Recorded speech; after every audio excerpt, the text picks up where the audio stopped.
President of the United States. We could not be prouder of Rashad, not just for the introduction, but for the inspiring story that he's told. I think it's an example of what our young people can do when they put their minds to it. I want to thank your principal, Mike Vukovic. Where's Mike?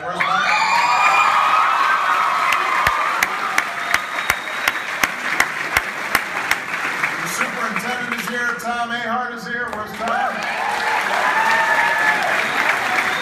The mayor, Frank County is here, who's a great friend. Where's Frank? He was here. He had to go to a city council meeting. He's missing out on the fun. Iowa Attorney General and great friend of mine, Tom Miller.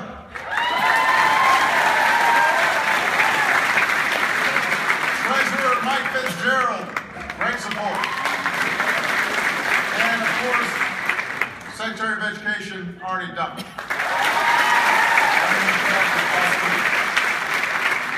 So I'm not going to give a long speech because we want to spend most of the time taking questions from all of you, but just want to explain that we came to North High School because you guys have done some great things over the past few years. Making sure more students have laptops and iPads, more AP classes, improving test scores, and so you become a great example for the whole country of what's possible. And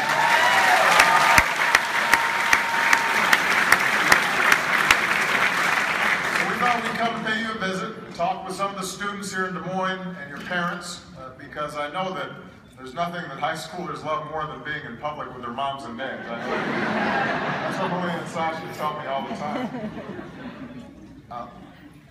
It was 7 years ago this week that a financial crisis on Wall Street ended up ushering in some really hard times on Main Street. But thanks to the incredible resilience, and grit, and hard work of the American people, we bounced back.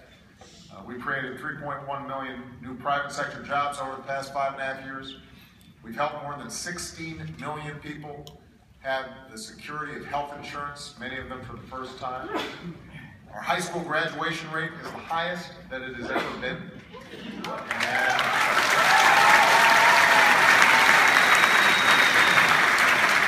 I should point out, by the way, if you want to see the best graduation rate in America, it's right here in Iowa.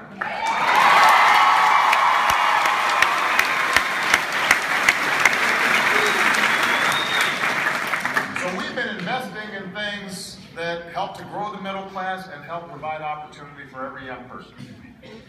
But no 21st century economy nobody in a 21st century economy is going to be able to do what they want to do with their lives unless they've got a great education.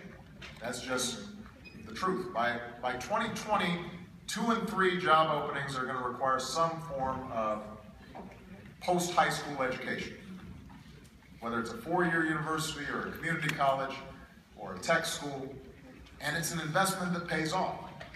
Now, partly it pays off, and Rashad mentioned this, because it empowers you. It gives you a sense of who you are and your hopes and your dreams. It helps to sharpen how you see the world and empowers you in all sorts of ways. But it also has some pretty practical ramifications. Compared to a high school diploma, a degree from a 2-year school could earn you an extra $10,000 a year. A 4-year degree could earn you $1 million more over the course of your lifetime. That's how important education is in today's economy. And here's the thing, just as higher education's never been more important, let's face it, it's also never been more expensive. And that's why Arnie and I have been working to try to make college and post-high school education more affordable. We've increased scholarships. We reformed our student loan system that funneled billions of taxpayer dollars into big banks. We said, let's cut out the middleman, let's put that money directly to students. We created a new tax credit of up to $2,500 to help working families pay for tuition and books and fees. We're helping people cap their federal student loan payments at 10% of their income. So if you want to be a teacher or you want to be a social worker, or some other profession that may not make a huge amount of money, you can still do that knowing that you're not going to go, you're still going to be able to afford to support yourself and your family while doing it. And we're fighting for 2 years of free community college for any student that's willing to work for it.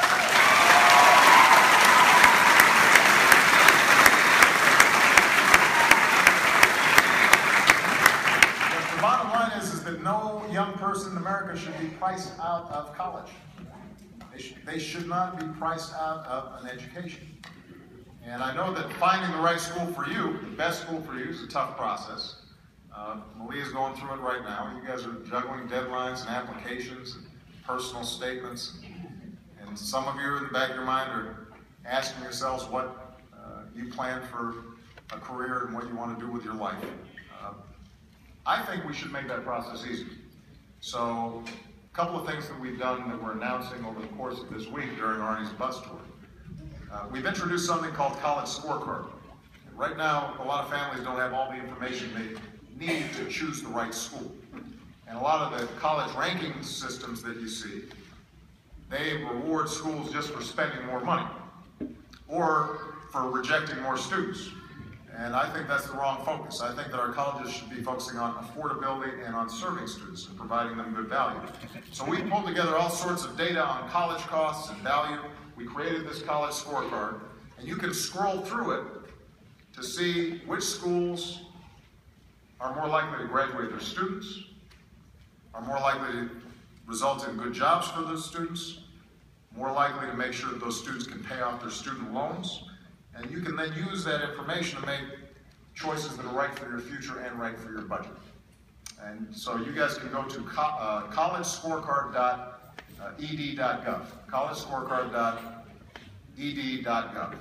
And we've already got 500,000 visits since we launched this thing on Saturday. So it's a valuable tool for students and parents as you're trying to make a decision about which school to go to. We're also simplifying the financial aid process to give you more time as you make a decision. Right now, about 2 million students don't claim financial aid that they're eligible for. And part of it is it's just complicated and time-consuming. And so those young people are leaving money on the table. And there may be some young people here who are not aware of all the financial help you can get. So what we've done is we've shortened the federal student aid form. It's called FAFSA, down to about 20 minutes. It used to be about 2-3 times as long. And because only Congress has the power to eliminate certain requirements, we're asking them to simplify it even further. The good news is it's got some good bipartisan support. In fact, we've got a congressman here from Virginia who traveled with us, Congressman Bobby Scott. Where's Bobby? There he is way at the back there. And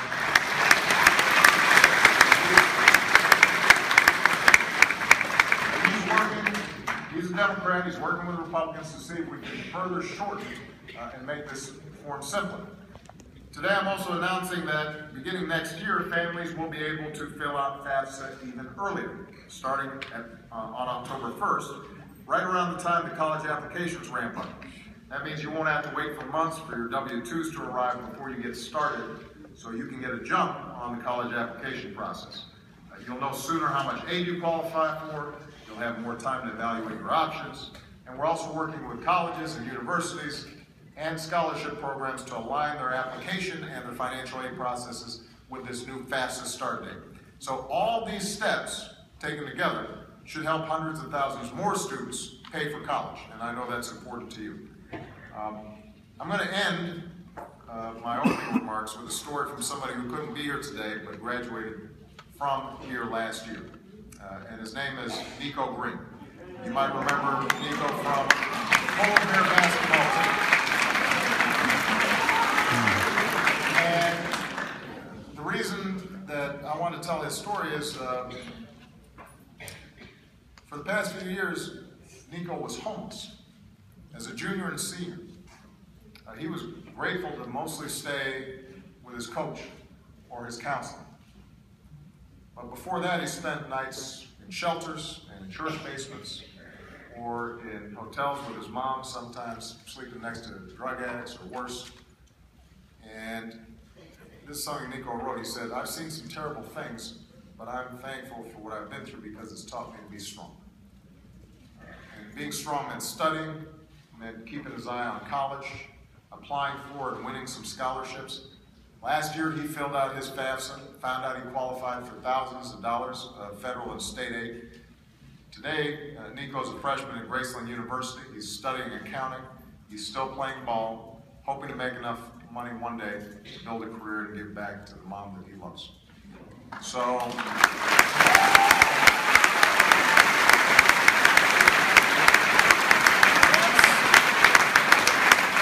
why we're here. That's what this is about. Students like Nico and Rashawn, students like many of you who want to take that next step and have big dreams. We want you to know that we're there to help you achieve those dreams. We want to make sure that we're giving every student who's willing to put in the effort all the tools that they need in order to succeed. That's not just good for the students, by the way. That's also good for America. Because this country was built on the notion that it doesn't matter where you come from, what you look like, what your last name is. If you're willing to work hard, you can make it. And education is the key to making that future possible. That's how we grow this country. That's how we make it successful. And that's an incredible project, a great experiment in democracy that all of you are a part of. So with that, Arnie and I are looking forward to taking your questions. Thank you very much, everybody.